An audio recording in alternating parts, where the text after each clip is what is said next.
वालेकुम। C16 के साथ मैं हूँ गज़ल खान। आज का हमारा टॉपिक है ट्रांसप्लांट एजेंडर।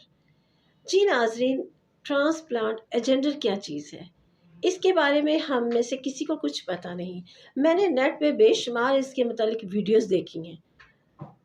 लोगों ने इसको बना बना के बहुत बड़ा चढ़ा के दिखाया। मैंने देखा तो मुझे देख के बहुत अफसोस हुआ है कि बजाय कि इसके मतलब कोई रोकथाम हो, इसका बाइकआउट किया जाए, वो नहीं किया। लेकिन सब ने बहुत सारी वीडियोस बना के अपलोड की हुई हैं, यानी कि इस चीज़ को बढ़ावा दिया गया है। क्या हम जानते हैं कि हम उम्मत मुसलमान हैं?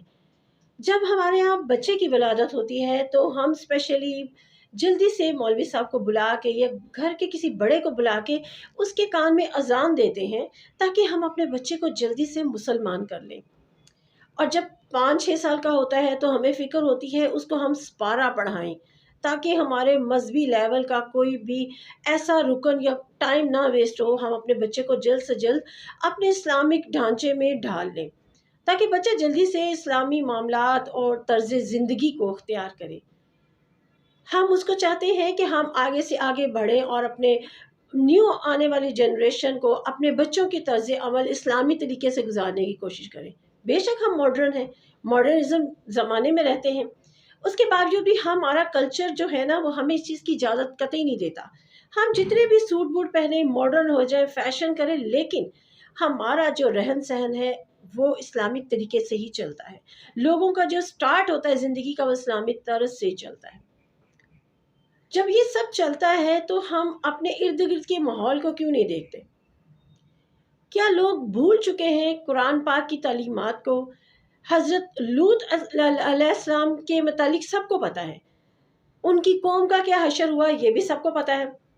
लेकिन उससे सबक कितने लोगों ने सीखा? क्या लोग उसके मुताबिक चल रहे हैं?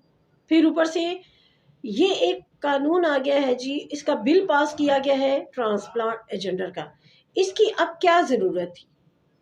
हम लोग चाहते हैं कि माशरे में से जितनी हो सके बुराइयां कम हो जाए।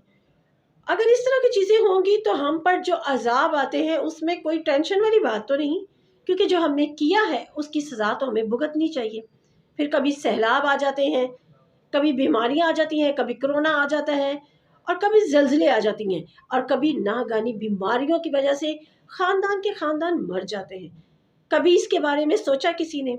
ये सारी वही इलामात हैं जो हज़रत लूत अलैहिस्सलाम की कौम में थी। उनकी तबाही भी आग की बरसात से हुई। अल्लाह ताला ने आसमान से उनके ऊपर आग बरसाई और लोगों की नस्लों को ख़त्म कर दिया। और जो लोग रह गए थे उनमें से हज़रत लूत अलैहिस्सलाम के बेटा बेटी और हज़रत लूत अलैहिस्सलाम खुद थे। फिर ये बुराइयां क्यों जन्म ले रही हैं? लोगों को समझना चाहिए। इसकी रोकथाम के लिए किसी ने कोई वीडियो वायरल नहीं की बना के कि हमें इसका बाइकआउट करना चाहिए। पहले माशरे में बुराइयां कम है क्या? और वैसे भी इसकी क्या ज़रूरत पेश आई कि ऐसा बिल पास किया गया? मेरा कहने का मकसद ये है कि जब हमारा बच्चा सपारा नहीं पढ़ता, नमाज नहीं पढ़ता, हम नाराज़ होते हैं। सम टाइम तो हम मारते भी हैं बच्चों को कि सारी दुनिया से घूम के आ गए हो, नमाज नहीं पढ़नी थी, जाओ जाके नमाज पढ़ के आओ। और जब यहाँ इस तरह की चीज़ें हो रही हैं, इसके लिए हम में से किसी ने आवाज़ नहीं उठाई। क्या हम अपने माशरे को तबाह करेंगे, बर्बाद करेंगे इस तरह की चीज़ें, और बिल पेश हो जाए तो उसकी तायद करेंगे? हम में से कितने मुसलमान हैं जो इस बात के लिए एग्री हैं? मैं नहीं समझती कि एग्री हैं। और जो नहीं एग्री हैं, खुदारा अपनी आवाज़ उठाएं और इस तरह के बिलों को मना करें, ताकि हमारी आने वाली जनरेशन ख़राब ना हो। हमने जब मरना है तो हम क्या मुंह दिखाएंगे जाके अपने रब को कि हमने अपनी आने वाली नस्लों को वो सब चीज़ें करने की आज़ादी दी है जो पहले कौमें बर्बाद हो चुकी हैं। नबियों पैगंबरों से जिन चीज़ों की तहसीक की जा रही थी, अब तक हमने उसको ख़राब करके ही रखा है, हमने उसे ठीक नहीं किया। तो खुदारा इस चीज़ों को रोकथाम के लिए आप अपनी आवाज़ उठाएं, वीडियोस बनाएं, ना कि इस चीज़ की तायद करें। इसके लिए वीडियोस बना रहे हैं, मैंने देखी हैं, लड़की लड़की से शादी करी है, लड़का लड़के से शादी कर रहा है, लोग अपनी जिन्स को तब्दील करवा रहे हैं। खौफ खुदा खाएं। अल्लाह ताला ने जो हमें बनाया है हम उस पर बहुत खुश हैं, بہت راضی ہیں الحمدللہ کہ انہوں نے ہمیں سب سے پہلے ایک بنی نوع انسان بنایا ہے اور ہمیں ایک جنس دی ہے.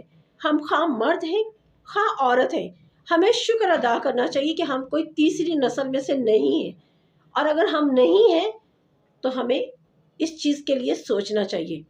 آپ سب اپنا رکھیے بہت سارا خیال. میری اتنی گفتگو بہت سارے لوگوں کے لیے شاید ایک میسج ہو، اور اگر میری بات کسی کو بری لگے تو لگے، اس سے مجھے فرق نہیں پڑتا، کیونکہ حق اور سچ کے ساتھ ہمیں کھڑے ہونا چاہیے. ہم کبوتر نہیں ہیں کہ ڈر دے کے آنکھیں بند کر لیں گے.